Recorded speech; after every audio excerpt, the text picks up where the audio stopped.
They adopted a little girl, and within weeks they were sleeping with alarms on their doors because they were afraid she might kill their son. But years later, that same girl told a completely different story. So who was really telling the truth? For Crystal and Jesse, grief took the shape of a silent home. After failed fertility treatments, their hope turned to adoption. Crystal, herself adopted, believed in love's power to reach any child. In the late 1990s, they looked to Russia, where post-Soviet orphanages held thousands of waiting children. They were determined to give one a home, guided by a faith born from Crystal's own life. They were ordinary people seeking an ordinary dream, unaware of the profound complexity and tragedy that awaited them in their pursuit of parenthood. They found her photo through the Frank Foundation Agency, a 9-year-old girl described as wonderful and outgoing. Investing their savings, they traveled to Russia.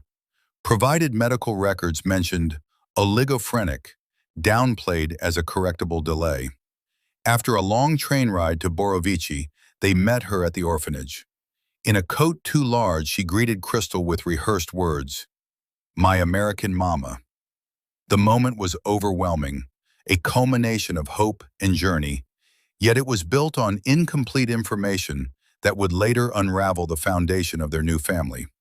Returning to Atlanta, they brought 2 children, Carolee and a toddler, Joshua. Crystal dedicated herself wholly, creating a home. But Carolee did not respond with expected grief or attachment. Instead, she withdrew into a profound, impenetrable flatness.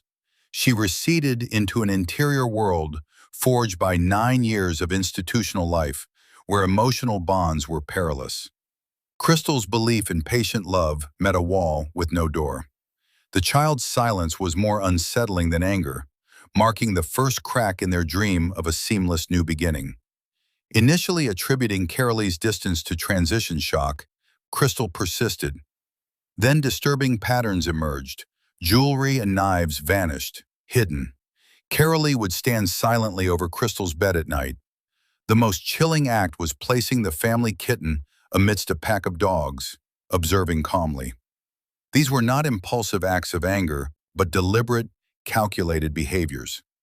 Crystal felt a deep, unnamed dread, a recognition that she was facing something she didn't understand, something that operated outside the realm of typical childhood trauma or adjustment. The crisis erupted on a Christmas afternoon. Crystal heard Joshua scream and found Carolee holding the 4-year-old over the railing of a 30-foot deck. Upon Crystal's frantic screams, Carolee put him down. When asked, she stated plainly that Joshua had been getting on her nerves and that she had meant to drop him. Her flat acknowledgement held no fear or remorse. This moment shattered any remaining theory of adjustment difficulty, forcing Crystal to confront the terrifying reality that her daughter posed a lethal threat to her son. Carolee was admitted to psychiatric care.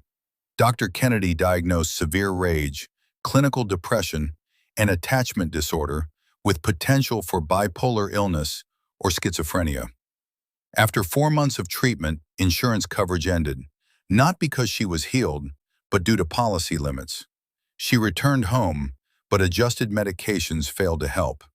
The house, once a place of hope, became a site of unmanageable crisis. The professional intervention had provided only a temporary container, leaving the family more vulnerable than before when the support system was abruptly withdrawn. Their home became a fortress of containment, security cameras, door alarms, and strict rules. Joshua was never left alone with his sister. Carolee then reported hearing voices commanding her to kill Joshua and described hallucinations. After finding the family dog nearly hanged, Crystal and Jesse made a devastating decision. To protect Joshua, they sent him to live with his grandmother in Texas, permanently. The act of separating their children to ensure one's safety marked the ultimate failure of their original dream to create a unified family. Post-adoption documents revealed a grim truth.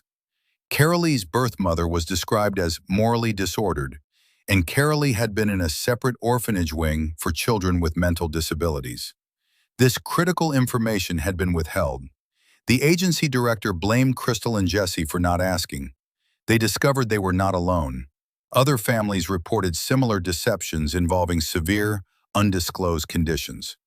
3 families sued and lost, highlighting a system that prioritized moving children over ensuring ethical, transparent placements, leaving adoptive parents alone to bear impossible burdens. Exhausted and out of options, with Joshua exiled and Carolee's threats persistent, they made an agonizing choice.